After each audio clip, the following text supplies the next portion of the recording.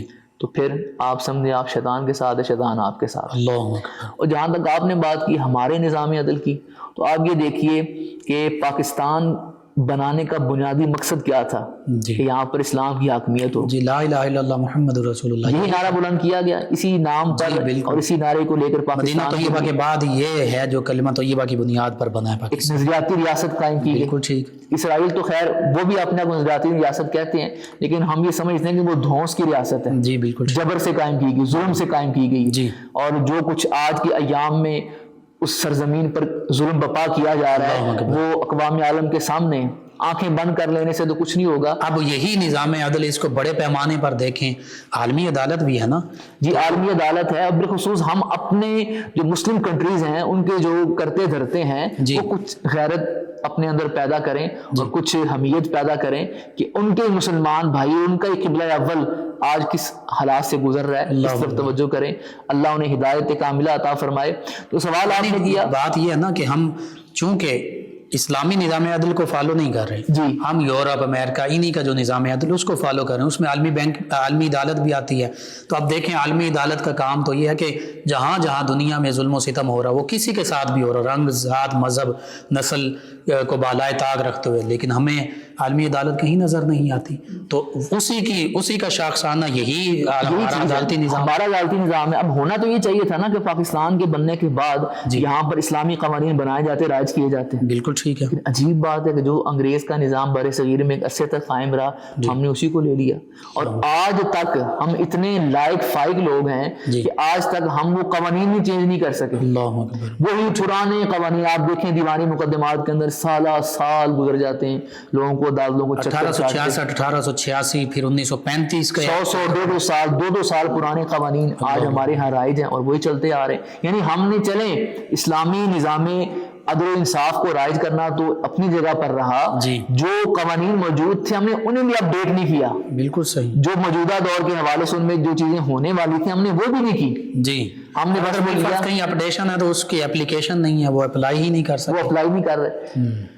اب جناب جب پاکستان بنا اس مقصد کے تحت تھا کہ یہاں پر اسلامی قوانین نافذ ہوں گے، بے شک ہم نے تو نہیں کیے، لیکن جن سے آزادی لی تھی ہم نے کہ ہم جناب آپ سے آزادی لے کے اپنے دین پر عمل کرنا چاہتے ہیں، وہ تو ہم نے کیا نہیں. لیکن جن سے آزادی لی تھی وہ اپنے ہاں جیسے آپ نے ابھی گفتگو میں فرمایا وہ عمر لاز کو رائج کیے بیٹھے، اور ان کے معاشرے میں جو مغربی معاشرہ ہے، جو غیر مسلم سوسائٹی، جی وہاں پر آپ دیکھیں نظام انصاف، نظام عدل کس قدر تیز ترین عمل ہوتا ہے، اور جس کا جو قصور ہوتا ہے اس کو سزا ملتی ہے، ریپڈ جسٹس ہے، ریپڈ جسٹس، اور جس کا جو حق بنتا ہے اس کو دے دیا جاتا ہے. اور ہمارے یہاں پر کیا، یہاں تو یہ صورتحال ہے کہ جو بیچارہ شکایت کنندہ ہے، جس کے ساتھ ظلم ہوا ہے، جبر ہوا ہے، اگر وہ جا کے کہیں درخواست دینا چاہتا ہے اس کی درخواست دینے ایک مشکل ترین مرحلہ ہے. بالکل ٹھیک ہے. اس میں بھی سفارش ہوتا ہے، اس میں سفارش، پیسے اور پتہ نہیں کیا کچھ اس میں انوالو ہے کہ وہ بندہ خدا اپنی داد کے لیے، داد رسی کے لیے کہاں جائے.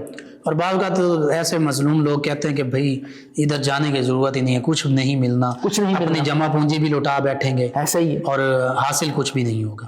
اس کے بعد آپ یہ دیکھیے جو ہم نے ابتدا میں بات کی کہ عدل ایک وسیع پیمانے پر ہے. جی عدل صرف یہ نہیں ہے کہ ایک بندہ کسی سرکاری عہدے پر بیٹھا ہے تو وہ عدل کرے گا، یا کوئی جج ہے عدالت میں بیٹھا ہے وہی عدل کرے گا. نہیں، یہ عدل نیچے سے لے کے اوپر تک سب پر ہے. اسلامی تصور عدل کے اندر ایک عام شخص جو گھر کے 4-5 افراد کا سربراہ ہے، اس پر بھی یہ لازم ہے کہ وہ ان کے درمیان عدل کو قائم کرے، تبھی گھر میں سکون اور امن رہے گا، تبھی ہی گھر میں سکون امن رہے گا. اسی طرح محلہ ہے، علاقہ ہے، پھر شہر ہے، اسی طرح آپ آگے بڑھتے چلے جائیں. یعنی بالکل نچلی سطح سے لے کر انتہائی اپر لیول تک آپ کو ہر جگہ اسلام اس بات کی تاکید کرتا ہے اور تعلیم دیتا ہے، ہدایت دیتا ہے کہ آپ عدل کو قائم کریں. بے شک بے شک. آپ عدل کو قائم کریں گے جب نیچے سے لے کے اوپر تک، آپ دیکھیے گا آپ کے معاشرے میں از خود افراتفری ختم ہو جائے گی. اور گھروں میں لڑائی جھگڑے کی بنیاد یہی ناانصافی ناانصافی ہوتی ہے. جب عدل سے کام نہیں لیا جاتا، انصاف سے کام نہیں، کسی ایک کو آپ خواہ بخواہ میں جو ہے وہ زیادہ اس کے ساتھ نواز رہے ہیں، اور کسی ایک کو خواہ بخواہ محروم کر رہے ہیں، یہ دفعہ ایسا ہو جاتا ہے نا ہو جاتا ہے. اور یہ نوازنا اور محروم کرنا یہ نیچے سے لے کے اوپر تک ہو رہا ہے. بالکل ٹھیک. یہ نیچے سے لے کے اوپر تک ہو رہا ہے. یہی ناانصافی عدل کی کوتاہی ہے. آپ دیکھیں ایک قانون کی کتاب ہے اور اسی قانون کی کتاب کے مطابق ہم آئین پاکستان کہتے ہیں، اس کے مطابق فیصلہ ہونا ہے. ٹھیک ہے. اسی کی روشنی میں ایک فیصلہ آتا ہے، ایک کو پسند آتا ہے چونکہ وہ اس کے حق میں ہے، اور دوسرے کہتے ہیں کہ نام یہ تو صحیح نہیں ہوا. ایک کو پہلا فیصلہ پسند ہے تو دوسرا نہیں پسند، دوسرے کو پہلا پسند ہے تو جب فیصلہ آپ کے حق میں آیا تو آپ نے خوشی سے تالیاں بجائیں، اور جب فیصلہ وہی عدالت وہی لوگ وہی سب کچھ ہوتا ہے نا، تو لیکن جب فیصلہ آپ کی مرضی کے مطابق نہیں آتا تو آپ کوئی اور راہ اختیار کر لیتے. بالکل ٹھیک ہے. تو بنیادی طور پر تو قانون کا احترام ہونا، اور یہ مجموعی طور پر بالکل صحیح. ہم کسی کی بات نہیں کر رہے، ہم ایک مجموعی منظر نامہ جو ہے وہ ڈسکس کر رہے ہیں. بالکل ٹھیک ہے. اس میں آپ دیکھیں کہ پھر کیا ہوتا ہے، ایک افراتفری پیدا ہوتی ہے. اگر قانون کا احترام واقعتاً ہمارے دلوں میں موجود ہے تو پھر قانون، اگر کوئی فیصلہ قانون کے خلاف آ گیا تو پھر تو علیحدہ ڈیبیٹ ہے نا. لیکن اگر قانون کے عین مطابق آیا ہے، جو قانون کہتا ہے اس کے مطابق ہی آیا ہے، تو بھائی پھر جو آیا اس کو تسلیم کریں اور کھلے دل سے تسلیم کریں. رحمت صاحب آپ نے آئین پاکستان کا ذکر کر دیا، تو ضمناً آئین پاکستان کی جو پہلی 40 دفعات ہیں وہ تو عوام پاکستان سے متعلق ہیں، ان کا کبھی ذکر بھی نہیں کیا جاتا، نہ ہی ان کی امپلیمنٹیشن ہوتی ہے. تو اس حوالے سے دیکھا جائے تو آئین پاکستان کو تو خود جنہوں نے اس کو امپلیمنٹ کرنا تھا انہوں نے اس کو کاغذ اور ردی بنا کے رکھ دیا. اسی آپ کی بات کو میں بڑھاتا چلوں آگے کہ ہمارے ہاں بہت سارے ایسے قوانین رائج ہیں جو کہ غیر اسلامی قوانین ہیں. بالکل ٹھیک. ان میں فیملی لاز بہت سارے ایسے ہیں، اور بھی بہت سارے مواقع کہ ہمارا اس معاشی قوانین ہیں، معاشی قوانین ایسے ہیں جس میں سود کو آپ سر فہرست لے لیں آپ. ٹھیک ہے. تو یہ ایک علیحدہ ڈیبیٹ ہے پوری کہ کون کون سے قوانین جو ہے اسلام سے متصادم ہیں. حالانکہ اسی آئین پاکستان میں لکھا ہوا ہے کہ کوئی ایسا قانون نہیں بنے گا جو قرآن و سنت کے خلاف ہو. لیکن ہم دیکھتے ہیں کہ بہت سارے قوانین ایسے ہیں جو براہ راست قرآن و سنت کے خلاف جا رہے ہیں. ٹھیک. تو اس میں ہم عرض کرتے چلیں، خلاصہ کرام یہ ہے کہ عدل کا دامن ایک عام آدمی سے لے کر ایک اعلیٰ ترین عہدیدار تک جب تک نہیں تھاما جائے گا تب تک ہمارا معاشرہ امن و سکون کا گہوارہ نہیں بنے گا. علامہ صاحب یہاں پہ ایسے بھی معاملات ہوئے کہ ججز اور جیوڈیشری جو ہے اس بات سے بھی ناواقف ہے کہ جس بندے کے حق میں ہم اب رہائی کا فیصلہ دے رہے ہیں وہ تو پہلے ہی قید زندگی سے جیل میں ہی رہائی پا چکا ہے. اس کی وجہ ہے نا حضور کہ کیس چلتا ہی اتنا لمبا ہے، اتنا لمبا کیس چلا کہ وہ بندہ دنیا سے ہی چلا گیا. اور یہ بھی ہماری کوتاہی ہے. یہ بھی ہماری کوتاہی ہے. پھر اس میں ایک اور چیز ہے، کیونکہ عنوان ہمارا ایسا، اس میں بہت ساری باتیں ڈسکس کی جا سکتی ہیں. ایک بندہ قتل کرتا ہے وہ بھی وکیل تلاش کرتا ہے. بالکل ٹھیک. اور جو مقتول ہے اس کے وہ حساب وکیل تلاش کرتا ہے. جی بالکل. اب جس نے قتل کیا ہے، نظام تو ایسا ہونا چاہیے تھا نا کہ وہ وکیل اس کو ملے ہی نا، تم نے جرم کیا ہے، لیکن وکیل وہ تلاش کرتا ہے. پھر وکیل اس سارے کیس کے اندر کمزور پہلو تلاش کرتا ہے. کسی طریقے سے میں اپنے اس موکل کو سزا سے بچا دیکھتا ہے، اس میں جو بھی سقم ہو ان سقم کو سامنے لا کے ان کو سامنے لا کر کہیں نہ کہیں، کیونکہ تفتیش کرنے والے تو انسان ہی ہے نا، کہیں نہ کہیں چیزیں رہ جاتی ہیں. کچھ ویک پوائنٹس ایسے کیس میں ہوتے ہیں جس کی بنیاد اب اسلامی نظام عدل کے اندر یہ تصور نہیں ہے. اس میں تو پھر قصاص ہے، قتل کیا ہے تو اس کے بدلے میں قتل ہی کیا جائے گا. بالکل ٹھیک ہے. اسے پھر ایسی کوئی سہولت نہیں ملے گی کیونکہ زیادہ دیت کا معاملہ ہو سکتا ہے. دیت کا معاملہ تھوڑا سا اگر راضی ہو جائیں بصورت دیگر قتل کے بدلے میں قتل ہی کیا جائے گا. اب یہاں پر ہم کہیں ہمارے وکلاء دوست اس بات کا برا محسوس نہ کریں کہ جناب دیکھیں جب ایک بندے نے جرم کیا ہے تو اس کو اس جرم کی سزا ملنی چاہیے نا. بالکل صحیح. ٹھیک ہے. اسلامی نظام میں عدل تو یہی تھا، تصور عدل کا اسلام میں تو یہی پایا جاتا ہے. بالکل ایسا ہی ہے. لیکن چونکہ ہمارے ہاں اس طرح سے وہ اسلامی سسٹم رائج ہی نہیں ہے، وہ سزا سے بچ جاتے ہیں. وہ سزا سے بچ جاتے ہیں. اور جو بے گناہ ہیں وہ سزا بھی پاتے رہتے ہیں اور جیلوں میں ہی. میرے اپنے جاننے والے ہیں وہ بے گناہ تھے اور 7-8 سال کا عرصہ انہوں نے جیل میں گزارا بے گناہی میں. علامہ صاحب یہاں پہ تو آپ نے وکلاء کی بات کی، 5 انگلیاں برابر نہیں ہوتی ہیں، اس قسم کے بھی ہوتے ہیں، ہر قسم کے ہوتے ہوں گے. بے شک ایسے ہی. یہاں پہ تو ایک جملہ ایسا بھی بولا جاتا ہے اور مجبوراً یہ بولنا پڑ رہا ہے، کہا جاتا ہے کہ بھائی وکیل کیا کرنا، جج ہی کر لو. یعنی جج کو ہی پیسہ وغیرہ دے دو اور خرید لو اور اپنی مرضی کا فیصلہ لے لو. ہمارے نظام عدل کی کوتاہیاں اور معاملات تو یہاں تک پہنچ چکے ہیں. اور بالکل ایسے ہی ہے، اور یہ سارے حضرات ان حالات و واقعات سے واقف ہیں. بالکل ٹھیک. اور آپ اگر سوشل میڈیا پہ جائیں تو آپ کو خود کئی ججز حضرات کے ایسے انٹرویوز، ان کی دوران سروس کے ایسے واقعات وہ ملیں گے. ٹھیک ہے. کہ جن کے اندر وہ خود بتاتے ہیں کہ ہمارے نظام عدل کے اندر کہاں کہاں پر ایسی کمزوریاں موجود ہیں جس کی وجہ سے لوگ بیچارے زندگی کے قیمتی ترین اوقات جو ہیں وہ جیل میں گزار دیتے ہیں، اور کہیں تو بیچارے ویسے ہی دنیا فانی سے رخصت ہو جاتے ہیں، اور جب فیصلہ ان کے حق میں آتا ہے تو پتہ چلتا ہے کہ وہ بندہ دنیا میں. اللہ اکبر. رحمت صاحب، پیغام معاشرتی، معاشی، اقتصادی، سیاسی، زندگی کا عدل، زندگی گزارنا، یہ بھی اسلام اجازت دیتا ہے اور یہ آزادی دیتا ہے کہ وہ اپنے جس بھی مذہب، رنگ، ذات، بات، جو بھی عقائد، نظریات سے تعلق رکھتا ہے اس کے مطابق گزار سکتا ہے. تو آخر میں اسلامی نظام عدل کے حوالے سے کیا پیغام ہے؟ لیکن ہماری گفتگو کا پیغام یہی ہے، اسلام تو ایسا خوبصورت مذہب ہے اور ایسا پاکیزہ دین ہے کہ اس نے تو غیر مسلموں کے ساتھ بھی عدل و انصاف کے دامن کو تھام کر معاملہ کرنے کا حکم دیا. اللہ اکبر. بے شک. جو غیر مسلم ہیں ان کے ساتھ بھی ناانصافی کرنا، ان کے ساتھ بے اعتدالی کرنے سے دین نے منع کی ہے. آپ کی اس بات سے کہ حدیث مبارکہ میں یہ ملتا ہے کہ اگر کوئی معاہد ہے، یعنی جو غیر مسلم ہے، اور اس کے ساتھ مسلمانوں کی طرف سے کوئی زیادتی ہوگی، ناانصافی ہوگی، نبی کریم صلی اللہ علیہ وسلم کے فرامین مبارکہ میں ملتا کہ میں، اور سیدنا عثمان ذو النورین رضی اللہ عنہ کے بھی ملتا کہ کل قیامت کے دن میں اس کی طرف سے کھڑا ہوں گا. آقا کریم نے یہ فرما دیا کیونکہ دین ساتھ دیتا ہے مظلوم کا. اللہ اکبر. اب ظلم کرنے والا مسلمان ہی کیوں نہ ہو. بالکل صحیح. جیسے ابھی آپ نے اپنی گفتگو میں اشارہ کیا بھی تھا کہ محبوب علیہ السلام کے پاس جب فیصلہ آیا یہودی اور ایک منافق جو بظاہر مسلمان بنا ہوا تھا، تو نبی اسلام نے یہودی کے حق میں فیصلہ فرمایا. تو اب ہونا تو مسلمان کے حق میں چاہیے تھا نا، ہماری سوچ کو آج کے ماحول کے مطابق. لیکن یہودی چونکہ نبی علیہ السلام نے دیکھا حق پر کون ہے. اللہ اکبر. یہ نہیں دیکھا کہ بھلے یہ منافق ہے لیکن ظاہراً تو مسلمان بنا ہوا جی. اس کو نہیں دیکھا کہ مسلمان ہے اور یہ اس کے حق میں فیصلہ کرنا چاہیے. نہیں، فرمایا جو حق پر اس کے حق میں فیصلہ ہوگا. لہٰذا بنیادی پیغام یہی ہے کہ جس کا جو حق ہے اس کو دیں، اور جو اپنا فرض ہے اسے نبھائیں، اسی سے عدل قائم ہو. سبحان اللہ. بہت خوبصورت پیغام. اور آخر میں یہ بات قرآن مجید فرقان حمید میں موجود ہے کہ تم سچی گواہی دو، چاہے تمہارے اپنی ذات کے خلاف ہو، تمہارے اقرباء کے خلاف ہو، کسی کے بھی خلاف ہو، تمہارے مفادات کے خلاف ہو، بس سچی گواہی دینی ہے. آج گواہی بھی چھپا لی جاتی ہے، بعض کا جھوٹی گواہیاں دی جاتی ہیں. یہ سارے ہمارے نظام عدل کے سقم ہیں، کمزوریاں ہیں. اللہ تعالی ہمیں یہ توفیق بخشے کہ ہمارا نظام عدل بھی اسلام کی تعلیمات، قرآن و سنت کی تعلیمات کے مطابق ہو جائے. ناظرین سامعین، 9 نیوز HD کے لائیو اسٹوڈیو سے رمضان مبارک کی اسپیشل ٹرانسمیشن آپ تک پہنچائی جا رہی ہے. نبی رحمت صلی اللہ علیہ وسلم کی بارگاہ اقدس میں ہدیہ عقیدت پیش کریں گے جناب مولانا محمد جنید قادری صاحب. جہاں بھی ہو وہیں سے دو صدا سرکار سنتے ہیں. جہاں بھی ہو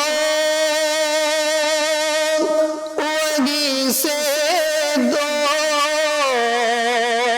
صدا سرکار سنتے ہیں. سر آئینہ سنتے ہیں، پس دیوار سنتے ہیں. سر آئینہ سنتے ہیں، پس دیوار سنتے ہیں. سبحان اللہ. میرا ہر سانس ان کی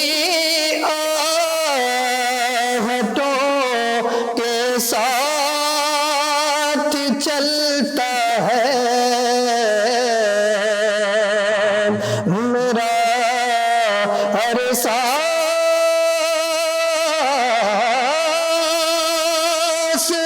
ان کی آہٹوں کے ساتھ چلتا ہے. میرے دل کے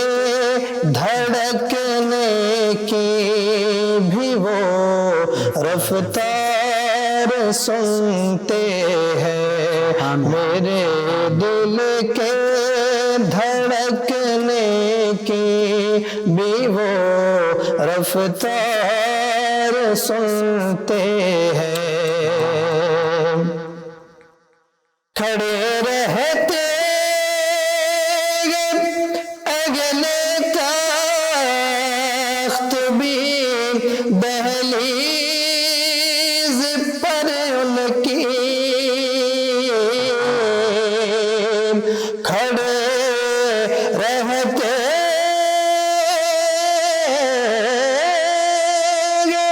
اگلے تخت بھی دہلیز پر ان کی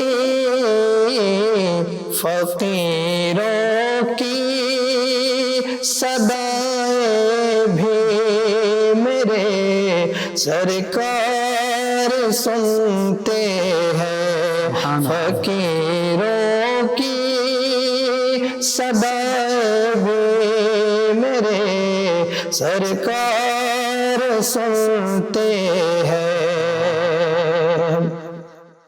مظفر جب کسی محفل میں انہیں کی نعت پڑھتا ہے مظفر جب کسی محفل میں انہیں کی نعت پڑھتا ہے میرا ایمان ہے وہ بھی میرے اشعار سنتے ہیں میرا ایمان ہے وہ بھی میرے اشعار سنتے ہیں جہاں بھی ہو وہی سے دو صدا سرکار سنتے ہیں جزاک اللہ ماشاء اللہ ماشاء اللہ جی ناظرین و سامعین 9 نیوز ایچ ڈی کے لائیو اسٹوڈیو سے رمضان المبارک کی یہ اسپیشل ٹرانسمیشن صدائے رمضان آپ تک پہنچائی جا رہی تھی آج کا یہ پروگرام اختتام پذیر ہوتا ہے اپنے میزبان محمد لقمان رضا اور ہمارے معزز مہمانوں کو اجازت دیجیے اللہ نگہبان فیض شاہ جہاں